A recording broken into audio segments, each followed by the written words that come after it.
We're going to talk about calibrating a sprayer. We talked a little bit about this yesterday, but you have two different types of sprayers. You have boom and you have boomless. The difference between the boom and the boomless sprayers is the boom sprayers, the nozzles fan straight down. They are pointed down. On our boomless sprayers, they are fanned out. And so there is a little bit of a different calibration method between the two. We'll talk about that. But the importance here is whether we're spraying to kill out fescue or any other competing vegetation to plant native forages, or you're spraying a food plot, we always need to calibrate a sprayer. Probably a lot of people here have always done the glug method. How much chemical do you need? Just put a little bit in. It's about right. That's going to end up hurting you. It's going to hurt the vegetation and the plant response following it. Especially if there's any soil activity or residual activity within the soil that the herbicide is doing. So this is a very, very easy method to do. It's called the 1/8 acre method. So on this boom sprayer, what we've already done, we know that from nozzle to nozzle is 20 inches. So we have a fancy little herbicide measuring cup. And we also have some papers, and if I think I printed them off, so we'll get them to you guys. But we know on a 20-inch spacing, we need to drive 204 feet. So the reason being, we're going to see how long, based off of these sprayer widths, how far do we need to drive? 204 feet. So what we did a little bit a minute ago is we measured off on the county road, 204 feet. Harry went in, put the tractor in the gear that he feels the most confident on, which he said was about 6 miles an hour, and we timed it off. 204 feet took 23 seconds to drive. So what we're going to do now is we're going to have Harry turn it on. You got water in here? And we're going to put a bucket under some of these nozzles. And we're going to time it for 23 seconds.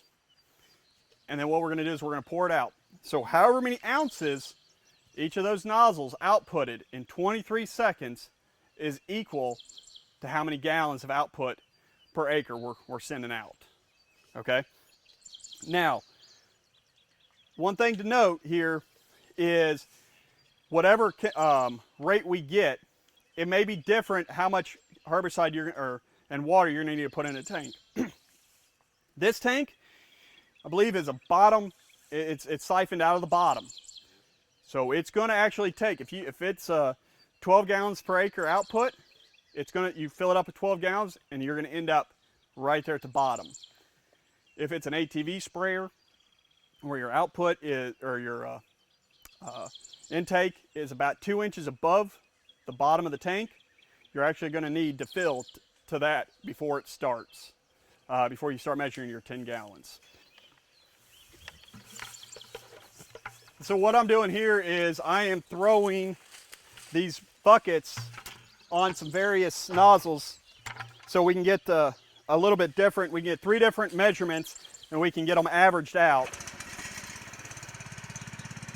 Let me get my fancy timer.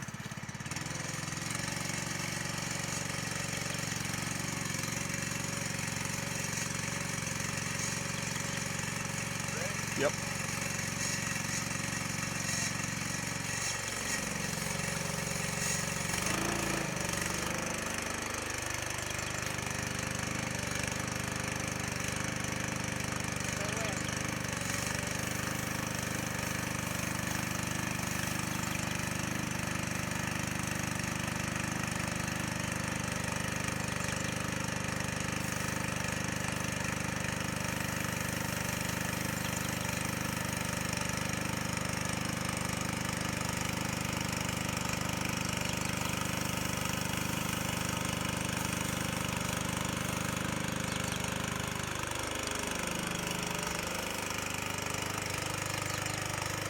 Yep. Not on the end, you got a bad read. Average it out.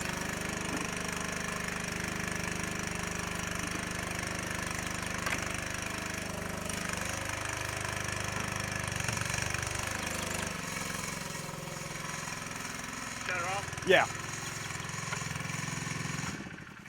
So just kind of, we'll get a little bit of an average here.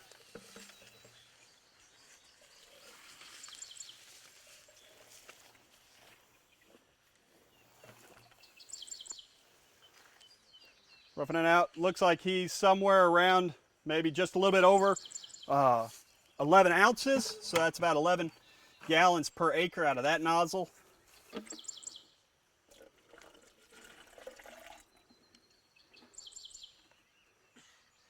Right at 12.